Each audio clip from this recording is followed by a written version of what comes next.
জানাজারিয়া মেলা সৌদি আরবের সবচেয়ে বড় মেলা, যেটা প্রতি বছর উদযাপিত হয়ে থাকে। এটা বিশ্বজুড়ে বিখ্যাত একটি মেলা। প্রতি বছরের মতন এইবারও মেলাটি অনেক বড় করে আয়োজিত হয়। কিন্তু এইবার প্রথমবারের মতন ব্যবস্থাপকেরা এমন একটি কাজ করে যা তাদের অনেক আগেই করে ফেলা উচিত ছিল। মসজিদুন নববীতে রাসূল সাল্লাল্লাহু আলাইহি ওয়াসাল্লামের কবরকে কেন্দ্র করে অনেক আগে থেকে মন গড়া কিস্সা কাহিনী প্রচলিত ছিল। কিন্তু সোশ্যাল মিডিয়া আসার পরে এই মন গড়া কিস্সা কাহিনীগুলোর প্রচার প্রসার আরো বেড়ে যায়। ইউটিউব, ফেসবুক ও অন্যান্য সোশ্যাল সাইটগুলোতে এমন কিছু ছবি ছড়িয়ে আছে যেখানে রাসূল সাল্লাল্লাহু আলাইহি ওয়াসাল্লামের কবরকে দেখানো হয়। কিছু ছবি এমনও আছে যেখানে 3টি কবর দেখানো হয়। তারা বলে যে এটা রাসূল সাল্লাল্লাহু আলাইহি ওয়াসাল্লামের কবরের ভিতরের কক্ষের ছবি। এই ছবিগুলোতে রাসূল সাল্লাল্লাহু আলাইহি ওয়াসাল্লাম, আবু বকর সিদ্দিক রাদিয়াল্লাহু আনহুম, ওমর রাদিয়াল্লাহু আনহুমের কবরকে দেখানো হয়েছে।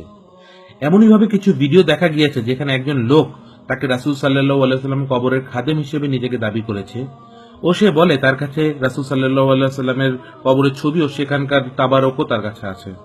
এইসব ভিডিও ও ছবি সবগুলো মিথ্যা ও ভিত্তিহীন ছাড়া কিছুই না। জানাজারিয়া মেলাতে হারামাইন শরীফ আয়োজিত মেলাতে আসা সকল লোকবৃন্দর জন্য তারা একটি ভিডিও তৈরি করে, যেটা প্রজেক্টরের সাহায্যে দেখানো হয়। এই ভিডিও দেখানোর সময় তাদের একজন কর্তৃপক্ষ সেখানে অবস্থান করে ও রাসূল সাল্লাল্লাহু আলাইহি ওয়াসাল্লাম কবরের ভিতরের কক্ষের ব্যাপারে বর্ণনা করে। হারামাইন শরীফের প্রথমবারের মতন রাসূল সাল্লাল্লাহু আলাইহি ওয়াসাল্লামের কবরের ভিতরের কক্ষকে দেখায় ও এই ভিডিওটি ইউটিউবে আপলোড করা হয়।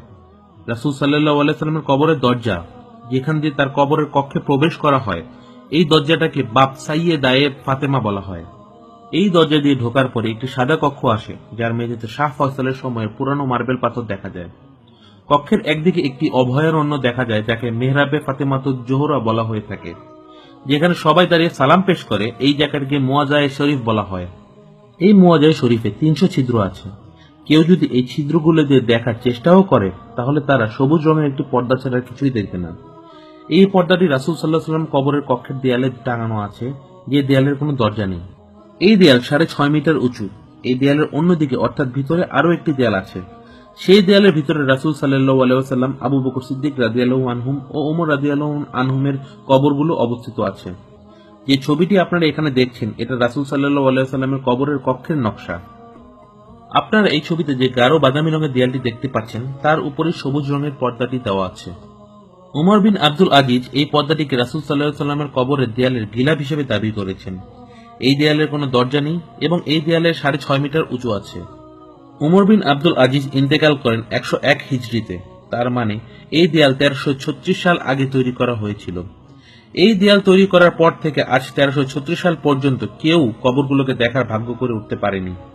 রাসূল সাল্লাল্লাহু আলাইহি ওয়াসাল্লামের কক্ষের ভিতরে যাদের যাওয়ার সৌভাগ্য হয়েছে, তারাও আজ পর্যন্ত রাসূল সাল্লাল্লাহু আলাইহি ওয়াসাল্লাম কবর দেখতে পায়নি। তারা এই সবুজ রঙের পর্দার সামনে দাঁড়িয়ে সালাম পেশ করে। তো এ থেকে বোঝা যায় সোশ্যাল মিডিয়াগুলোতে যেসব ছবি ছড়িয়ে ছিটিয়ে আছে, এই সকল ছবি ভুয়া ও মিথ্যা, যার মাধ্যমে কিছু লোক সকল সাধারণ মুসলমানদেরকে ধোঁকা দিচ্ছে। আল্লাহ তাআলা আমাদের এই সকল ছবি ভিডিওগুলো থেকে যেসব ফিতনা তৈরি হচ্ছে তার থেকে রক্ষা করুক। আমিন।